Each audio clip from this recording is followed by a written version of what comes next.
An Ibnu Abbas qala kadiman Nabi sallallahu alaihi wasallam al-Madinata wa hum yuslifuna fis samar. Yuslifuna fis samari sanata wasannatayn. Faqal man aslafa fi tamrin falyuslif fi kailin ma'lumin wa waznin ma'lumin ila ajalin ma'lumin. Muttafaqun alaih. Walil Bukhari man aslafa fi syai'in. Jadi dari Ibnu Abbas bahwa ketika Nabi masuk di Madinah, itu kebiasaan orang-orang Madinah meminjamkan atau transaksi lebih dahulu. Transaksi lebih dahulu dibayar, kemudian 1 sampai 1-2 tahun baru dikasih. Itu kebiasaan. Maka kata Rasul,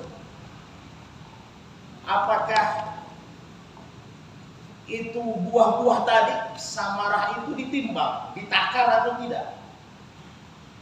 Ditakar atau tidak?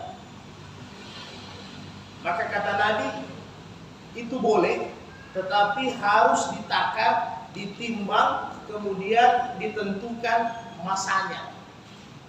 Ya, nah, jadi kira-kira gini, saudara.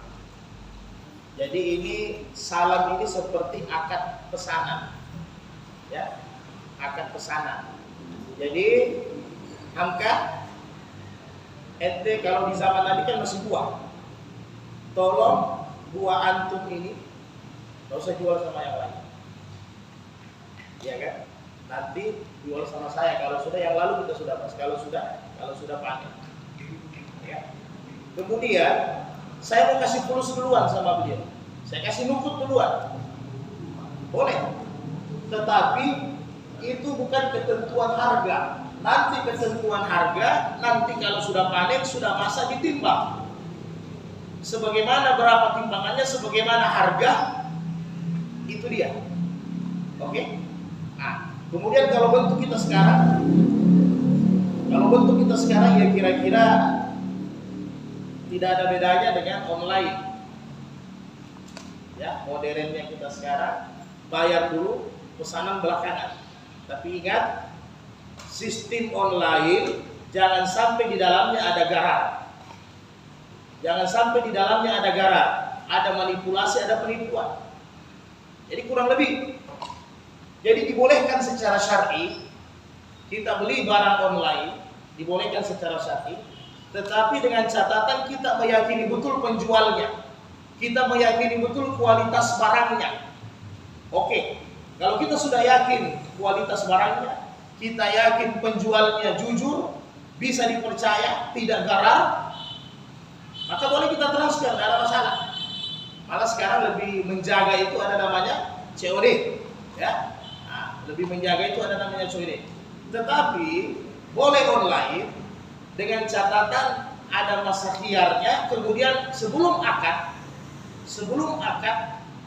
tolong ditentukan memang kalau buat perjanjian, andai kata barangnya tidak sesuai, berarti jual belinya batal. Jadi andai kata barangnya tidak sesuai, batal jual beli. Segitu Pak.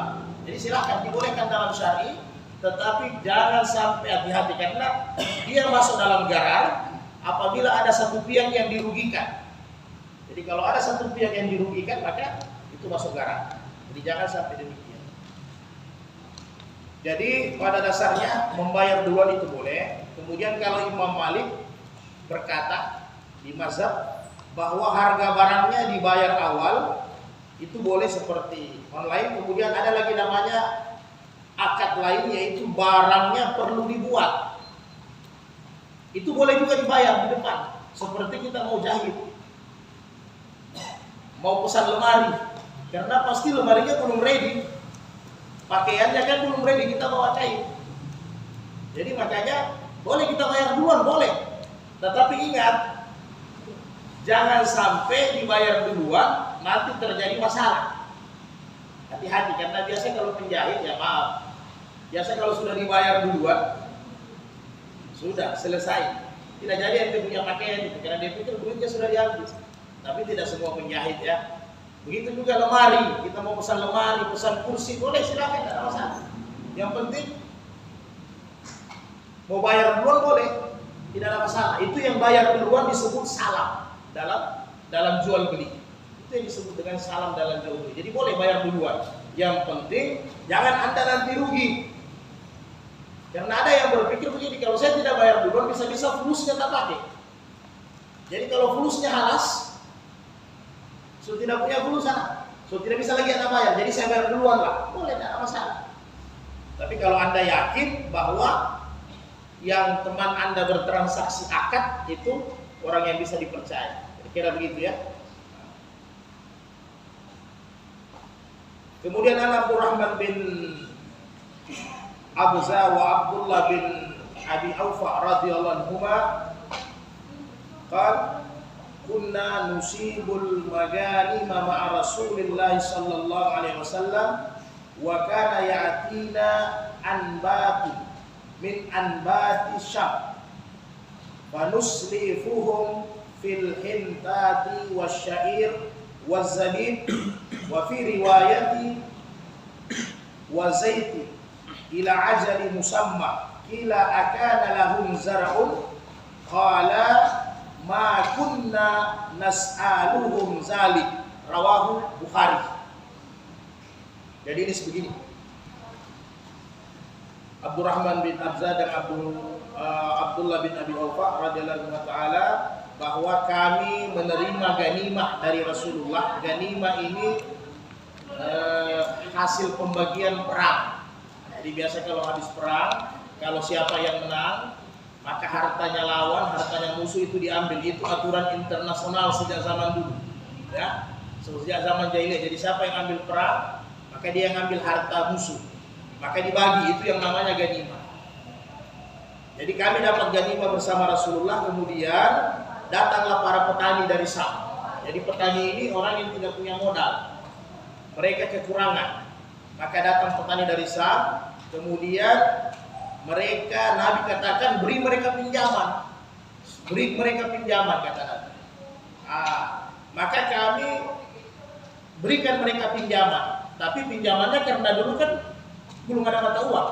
Jadi yang dikasih itu syair, gandum, kemudian zabib, anggur, dikasihlah mereka sebagai modal. Zaitun, minyak, dikasihlah mereka sebagai modal. Kemudian ditanya, apakah kalian bertanya kepada mereka, apakah mereka punya tanaman? Ya kan, mau dimodali, kan ini dipinjam. Berarti nanti kembali, apakah mereka punya pekerjaan untuk mengembalikan itu pinjaman? Maka kata sahabat, kami tidak sempat lagi bertanya, apakah mereka punya pekerjaan, apakah mereka punya kebun untuk ditanam, untuk mengembalikan itu pinjaman. Jadi saudaraku, bahwa meminjam al-qard dalam Islam boleh, ya, berutang dalam Islam boleh, tetapi yang wajib adalah mengembalikan. Dan utang yang Nabi usahakan adalah kebutuhan pokok, bukan kebutuhan tambahan. Yang lalu itu sudah bahas kan, bukan hanya mau ganti HP, itu tidak efektif. Mau ganti televisi, mau ganti ranjang. Jadi utang yang dibolehkan betul-betul mendesak adalah memang kebutuhan pokok, atau kita memang mau tambah modal. Karena itu usaha kita. Kita perlu ada pengembangan usaha. Boleh pinjam, silahkan. Tapi dengan catatan, kembalikan. Jangan tidak dikembalikan. Hanya ini tinggal itu dilihat mana yang riba, mana yang tidak pinjamannya. Ini lagi masalah. Ya. Lalu sudah kita bahas ya, operasi, perbankan dan lain-lain sebagainya. Tinggal kita pandai-pandai mana akadnya yang sesuai dengan syariat. Jadi silakan meminjam. Di hadis yang berikutnya, Nabi Hurairah radhiyallahu anhu. Jadi seperti mana biasa, kalau ada yang perlu kita bahas, silakan ya. Nabi Hurairah radhiyallahu taala anin Nabi sallallahu alaihi wasallam qala, man ahaza amwalan nasi yuridu adaaha adda Allahu anhu, wa man ahazaha itlafaha atlafahullahu rawahu Bukhari. Nah ini hati-hati bagi yang berutang. Ya. Jadi Abu Hurairah bahwa barang siapa yang meminjam harta orang, kemudian dia ada niat untuk mengembalikan, maka abda'allahu anhu, Allah bantu dia. Allah bantu dia untuk kasih kembali. Allah buka pintu-pintu rezekinya karena memang dia ada niat untuk bayar utangnya. Jadi tidak usah takut kalau kita memang berutang kebutuhan mendesak apalagi untuk modal. Bismillah, silahkan ada masalah, dibolehkan dalam syariat. Tetapi ingat, betul-betul modal yang kita pakai untuk diputar, untuk menambah omset. Bagaimana kita punya laba itu bertambah. Jadi bukan berutang hanya untuk kebutuhan-kebutuhan tambahan yang tidak ada manfaatnya. Itu utang sia-sia itu. Jadi dalam rumus ekonomi saja kita sudah menghancurkan diri kita sendiri kan. Utang ganti baju, utang ganti jam tangan, utang ganti ini, padahal masih ada yang bisa dipakai. Jadi betul-betul mendesak. Demikian juga barang siapa yang ambil duit orang, dia sudah utang. Kemudian memang dalam hatinya tidak ada, dia hanya mau habiskan, bukan mau untuk dibayar kembali. Dia memang mau menipu. Maka Allah hancurkan dia, Allah musnahkan dia. Jadi tidak akan pernah hartanya itu penuh dengan keberkahan. Jadi ya hati-hatilah, boleh berutang, silahkan. Tapi ya jangan, kalau sudah berutang manisnya luar biasa. Kata-katanya cantik. Kalau perlu belum bangun tidur itu sudah ditunggu di pintu. Tapi pas dibayar semua non aktif. Semua non aktif. Jadi jangan, utang itu adalah kewajiban. Jadi kita lihatlah kisah, ya. Nanti di bab perwakilan tentang utang. Bagaimana Nabi, ada sahabat yang mau, Nabi bilang disampaikan ya Rasul, salat jenazah. Nabi tanya ya, ada dia punya utang atau tidak? Oh ada utang ya Rasul. Rasul tidak mau salat jenazah sampai ada yang siap untuk bayarkan utangnya. Lalu Nabi salatkan. Jadi hati-hati. Jangan sampai utang tidak terbayar ya. Jadi barang siapa yang mengambil uang orang, berutang, kemudian memang dia niat untuk habiskan saja, ya maka Allah juga akan habiskan dia. Allah akan susahkan dia. Allah akan sengsarakan dia.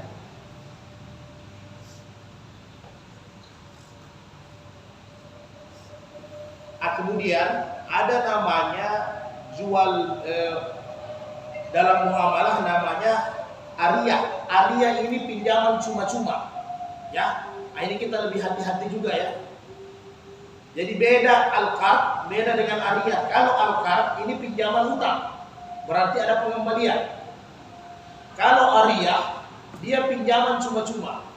Tetapi ada syaratnya dalam syariat boleh.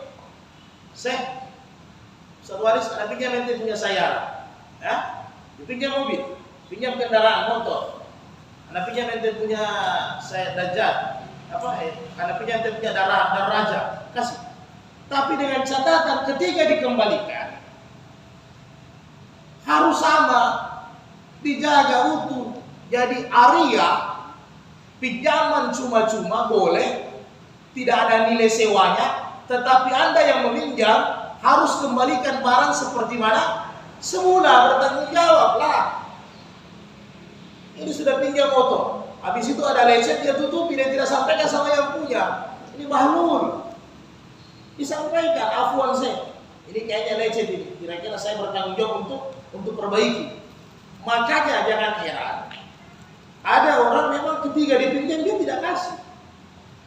Kenapa? Dia kesian dengan saudaranya.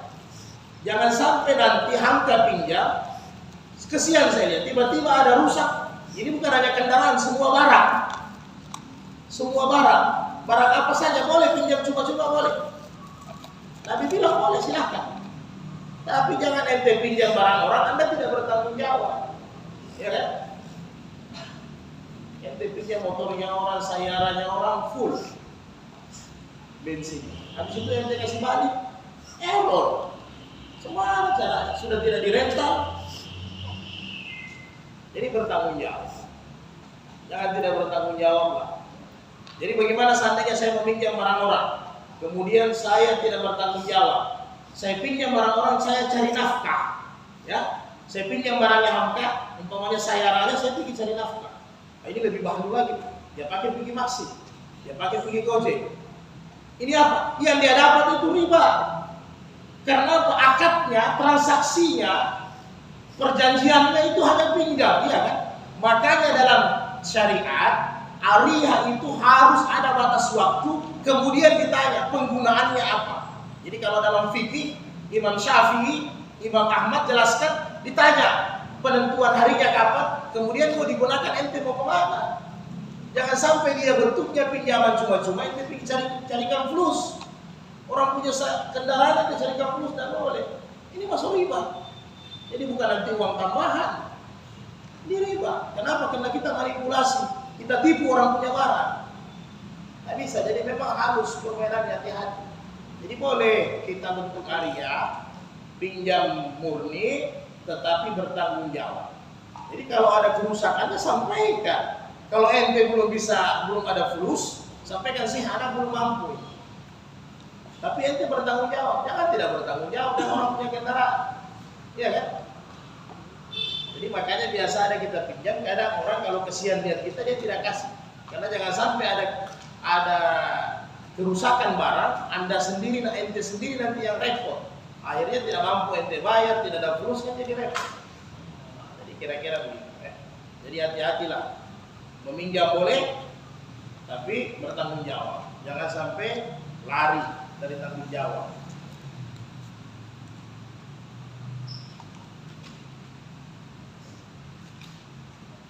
Kemudian berikutnya,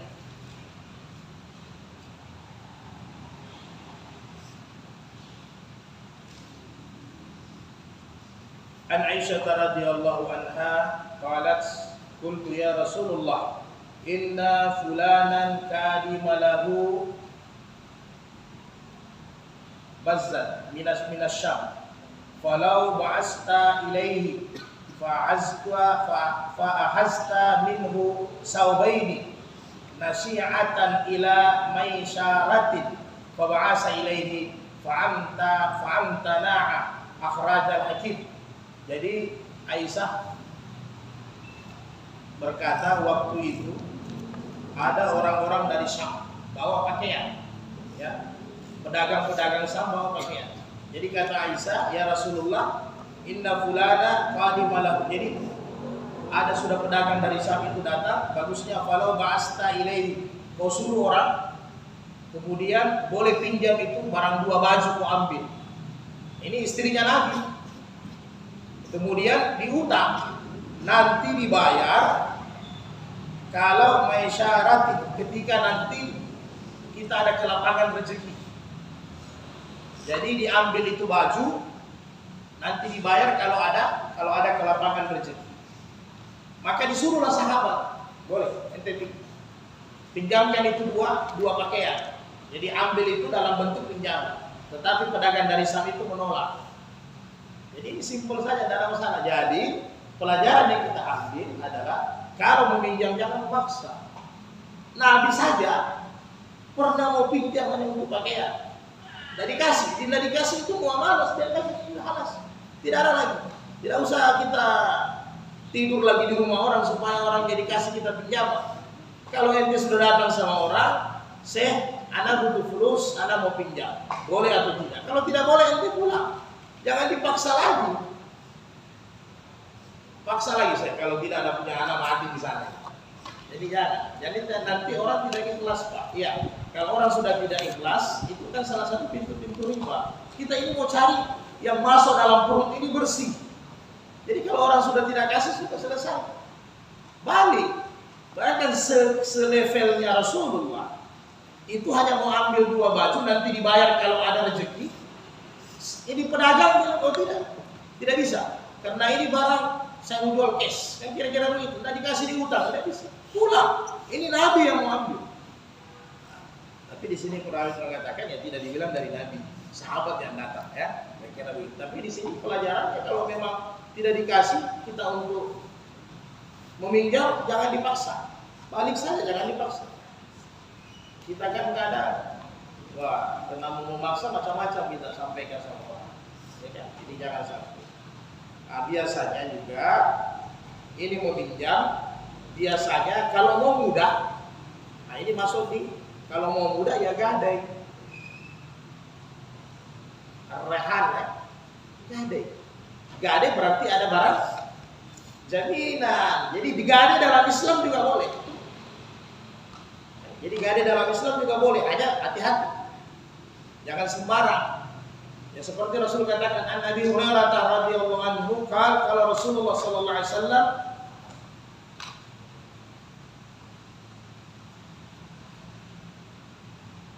ini Rasulullah bersabda, az-zaharu yurkabu binafaqatihi iza kana marhunan walabanun dar yusrabu binafaqatihi idza kana marhunan wa 'alal ladzi yarkabu wa yasrabu nafaqatun, rawahu Bukhari. Nah, ini kalau kita mau gadai. Jadi kata Nabi, punggung hewan yang digadai boleh dinaiki, tapi bayar.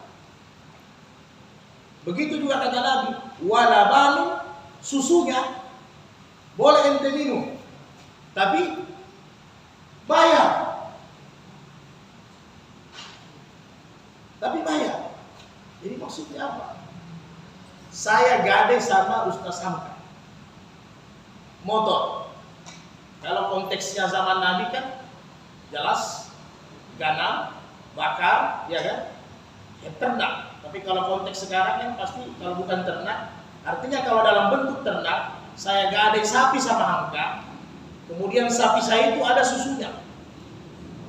Hamka tidak bisa dipo, walaupun dia gadai, walaupun saya pinjam uang ada gadainya, tapi Hamka harus bayar sama saya. Karena barang itu kan digadai, belum miliknya Hamka kan? Pak. Begitu juga, saya ada motor, saya kasih sama Ustaz Rahman, ya, ini pakai, saya gadai, saya pinjam uang 1 juta, saya gadai kendaraan, tiba-tiba ente pakai Maxim itu motor saya, atau ente pakai cari duit, ente pakai OJK atau ente pakai apa saja, itu motor gadai, Pak, karena transaksinya tidak ada. Kira-kira bagaimana hasilnya ente? Itu yang riba. Tidak bisa. Karena saya punya kendaraan. Saya hanya gadai, Anda punya uang saya pinjam, saya ada barang gadai sebagai jaminan. Jadi barang gadai saya tidak bisa Anda pakai cari duit. Oke? Tidak bisa dipakai cari duit. Begitu juga yang Nabi sampaikan, kalau seandainya dia ternak, tiba-tiba dia umpamanya ganam, tiba-tiba dia ada susu. Susu itu harus bayar sama saya, dia harus bayar sama saya. Kecuali transaksi awalnya, makanya kalau transaksinya dijaga betul, saya pinjam duit, saya gadai dengan motor saya, oke. Kemudian sampaikan, ini kemungkinan motor Anda ini saya pakai ke pasar, ya, saya pakai ini karena kalau tidak dipakai juga, atau kalau saya langsung, tolong Hamka, motor saya dikasih hidup. Kendaraan saya dikasih hidup, silakan Anda pakai. Nah itu tidak ada masalah, berarti aman, ya kan? Karena kalau Anda tidak hidupkan kendaraan saya, berarti nanti bisa rusak. Jadi harus ada perjanjian kedua belah pihak, ya kan? Yang menggadaikan dengan yang sebagai jaminan gadai. Jadi harus ada pembicaraan. Jadi saya mungkin nanti pakai sih. Karena kalau tidak ada pembicaraan, kita harus bayar itu. Walaupun saya statusnya berutang, tapi itu barang saya. Dalam hadis sahih yang lain Nabi sampaikan bahwa barang gadaian tidak berhak yang punya gadai, ya kan? Tidak berhak yang punya piutang. Barang gadai masih hak saya yang berutang, walaupun saya berutang, tapi barang gadaian itu masih hak saya, kata Nabi. Belum haknya orang yang piutang, belum bisa, masih hak saya. Hanya dipegang karena itu jaminan utang. Dipegang karena jaminan utang. Kira-kira pada ini Abah, seandainya saya punya uang, ada Abah gadai, saya gadai sapi sama Abah, terus sapi ini Abah pelihara, karena saya gadai sama Abah pelihara, kasih makan apa semua, terus sapi itu beranak. Jadi bagaimana itu? Apakah sapi itu hak anaknya itu haknya abah dengan proses abah kasih makan, pelihara begitu? Apakah anak sapi itu haknya abah atau masih haknya saya yang menggadang? Nah, makanya transaksi awalnya yang harus jelas. Kalau sekarang kan enak, hanya emas kan. Kalau di zaman Buya ini kalau terjadi seperti ternak, makanya transaksi awalnya. Maka digade sama anak. Tapi anak lihat ini hamil. Atau saya kasih tahu, bagaimana tiba-tiba ente punya saya rawat ini nanti hamil, bagaimana jalan keluar. Jadi makanya kalau dia memang makhluk hidup, seperti kasus itu disampaikan memang dari awal. Karena kalau Anda tidak sampaikan dari awal, itu hak saya, hak antum. Itu hak antum yang punya barang kan? Itu hak antum. Makanya sampaikan memang. Jadi ketika tidak ada penyampaian, maka itu kembali hak saya yang punya barang, bukan Anda yang digadai. Sama. Jadi makanya transaksinya betul-betul harus jelas. Berarti intinya pertama akadnya ya, itu. Jadi di hadis Nabi yang lain, hadis saya lain bahwa barang gadai itu haknya sama yang punya barang. Kemudian keuntungan dan kerusakannya resiko sama yang punya barang. Kira-kira begitu. Ya, sama. Nah, jadi kira-kira begitu. Makanya kalau memang biar binatang ternak kalau hidup sampaikan yang jelas. Bagaimana sih kalau seandainya nanti hamil kemudian melahirkan, ya kan? Kemudian ya sudah kita bagi dua, itu tidak ada masalah. Yang penting kesepakatan. Ya. Jadi al-mu'minun ala surutihim. Jadi orang mukmin ini di atas syarat-syarat, ya, di atas kesepakatan. Jadi mana kesepakatan, maka itulah dia. Yang penting jangan ada tersembunyi, ya. Tiba-tiba ente punya gadis saya pegang, anaknya 5, ya kan begitu.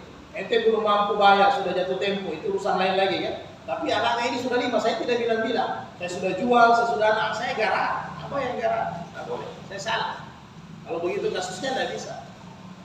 Apa yang salah? Ya. Siapa kira-kira?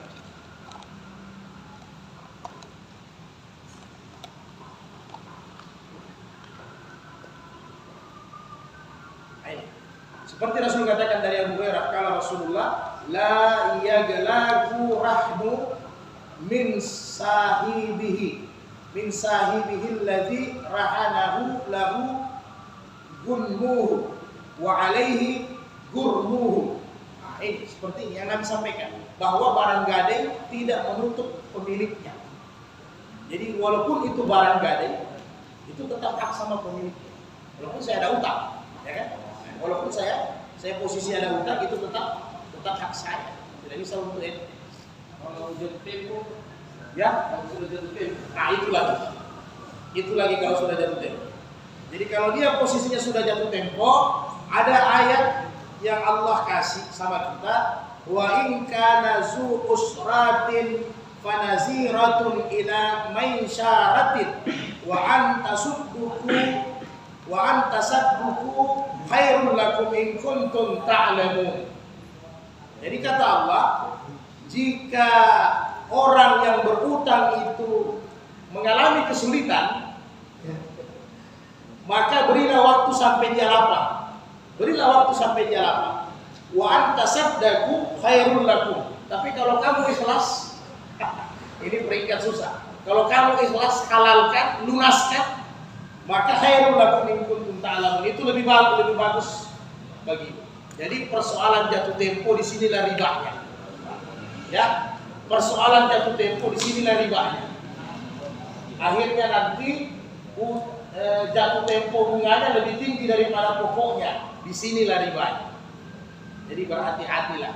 Jadi sehingga kalau saya punya barang, Abka pinjam duit sama saya 2 bulan, Abang. Oke. Setelah 2 bulan, ente yang meminjam, mampu tidak mampu bayar, datang sama orang piutang. Saya tidak mampu bayar. Saya minta waktu. Nah, biasanya kalau di konvensional, ya kan? Kalau di konven pasti bayar jatuh tempo. Itu yang tambahan, itu yang disebut dengan kardi, riba kardi. Itu riba tambahan. Emang berat, Pak? Ya. Jadi kasih kesempatan. Jadi Allah bilang kasih kesempatan. Hanya biasanya ini bolak-balik. Bukan hanya orang yang piutang saja kasihan. Orang yang si utang juga ini harus dikasih pelajaran. Jangan juga dikasih longgar, bertambah longgar, yang perjanjiannya jatuh tempo selesai dibayar 1 tahun, 8 tahun belum terbayar-bayar. Nah ini juga repot ini. Ya kan, 8 tahun belum terbayar-bayar. Padahal rumahnya sudah baru dibangun. Nah ini jadi urusan, kendaraannya sudah berganti. Tapi utangnya sudah 8 tahun belum dibayar. Nah ini jadi jangan.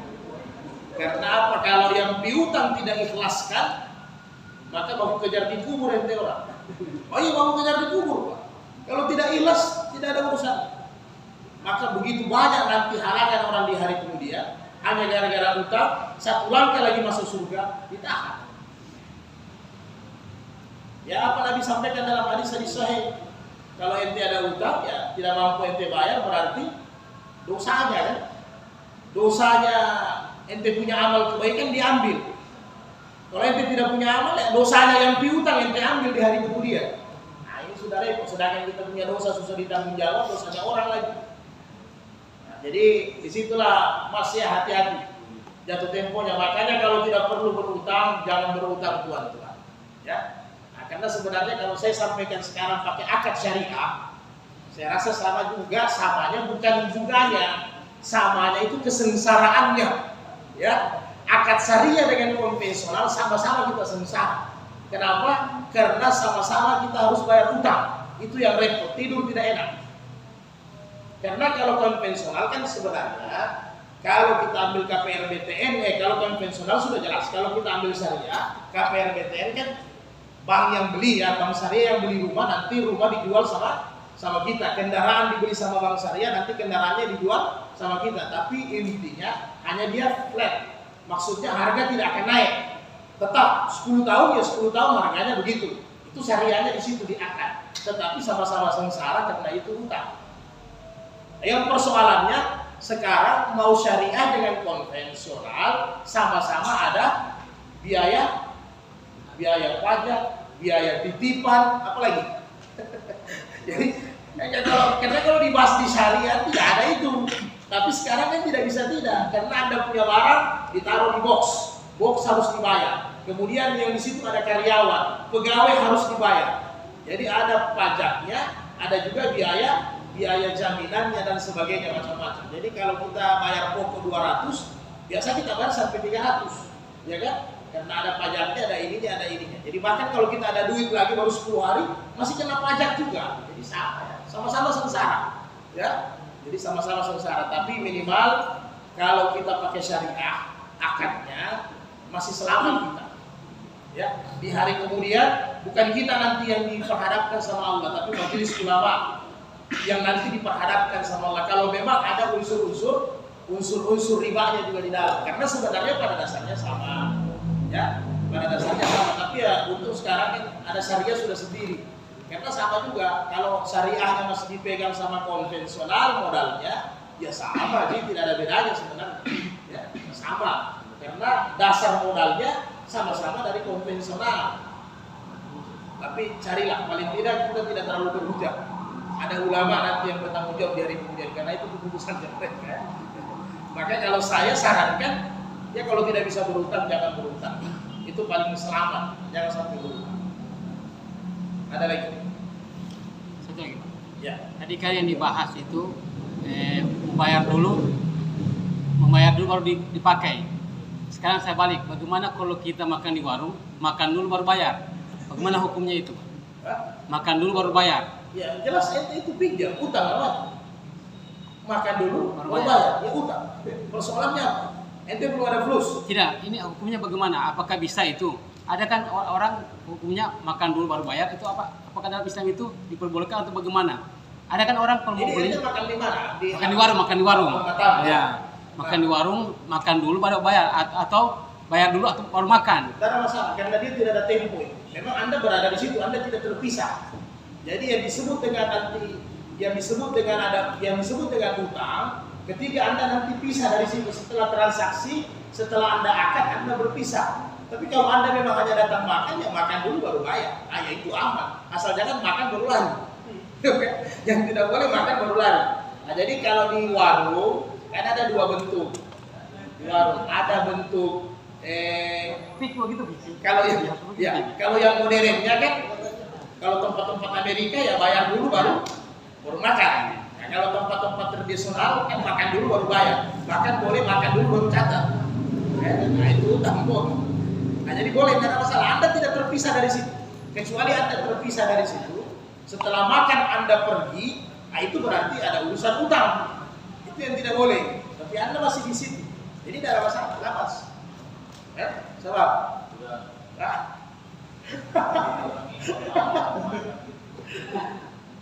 Iya sih. Padahal.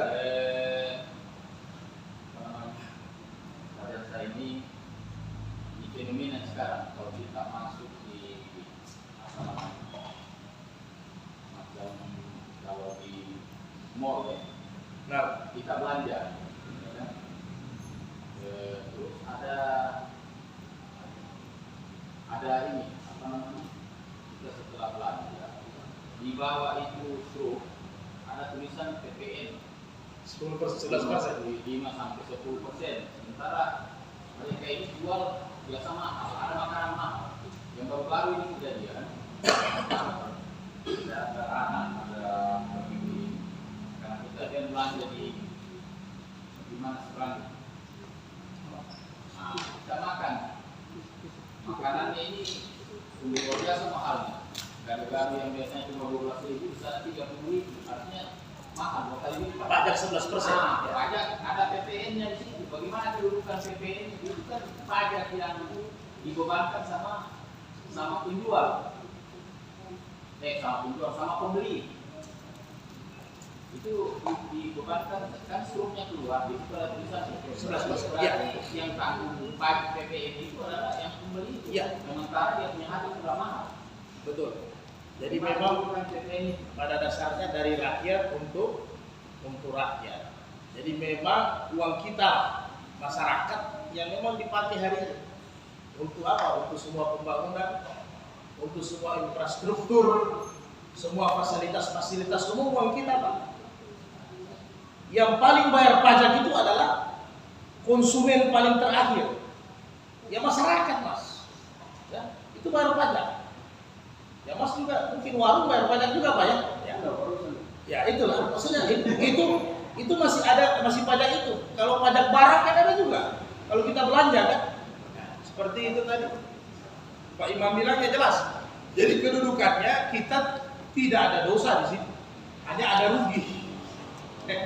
Kita ada rugi. Bagaimana kedudukan pajak? Jelas pajak dengan sedekah zakat pasti beda dalam Islam. Hanya pajak ini kesepakatan hidup bersama, ya. Nah, jadi kalau dalam kaidah usulnya itu adalah kesepakatan hidup berbangsa dan bernegara. Jadi memang Pak Imam, semua yang ada ini, ya maaf saja, bos-bos apa semua itu memang uang kita. Ya uangnya Pak Imam tadi pergi belanja, itu yang dikumpulkan jadi jalan, jadi jembatan, apa memang uang kita rakyat. Kan larinya ke situ, ke pajak. Bukan hanya pajak kendaraan, bukan hanya pajak rumah, bukan hanya pajak tanah, sampai pajak makanan. Tapi itu tidak riba bagi kita tidak, bagi penjual tidak, karena itu syarat-syarat kehidupan kan.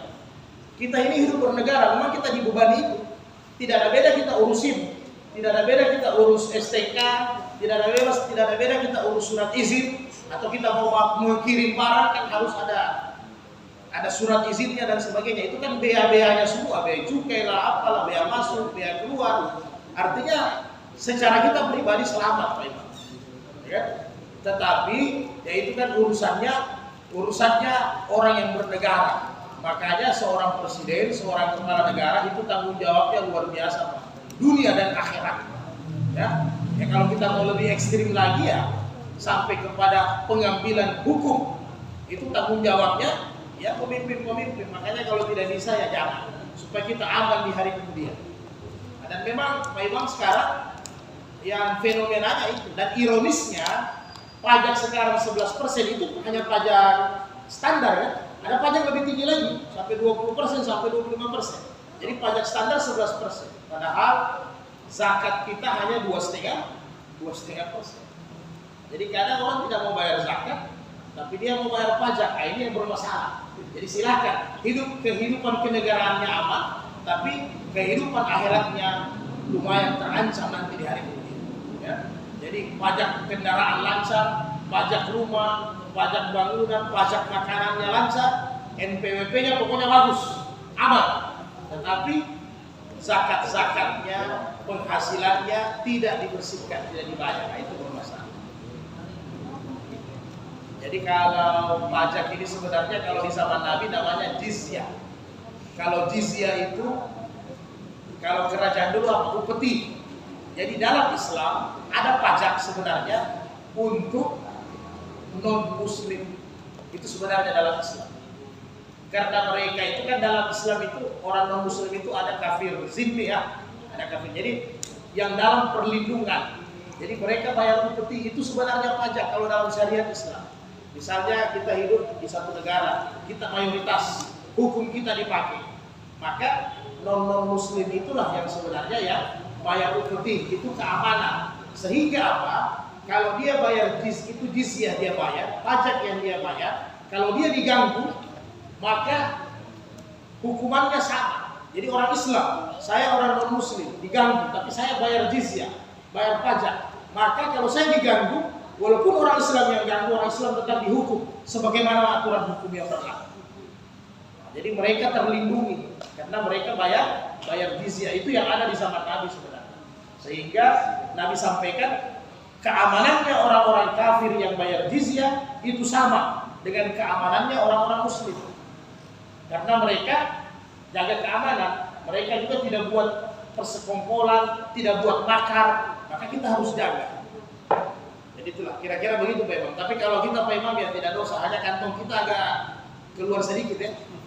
Biasa kalau beli satu item tidak terlalu kaget kita, tapi kalau beli sampai panggil saudara-saudara makan 10 orang, dia harganya taruhlah per piring 10.000.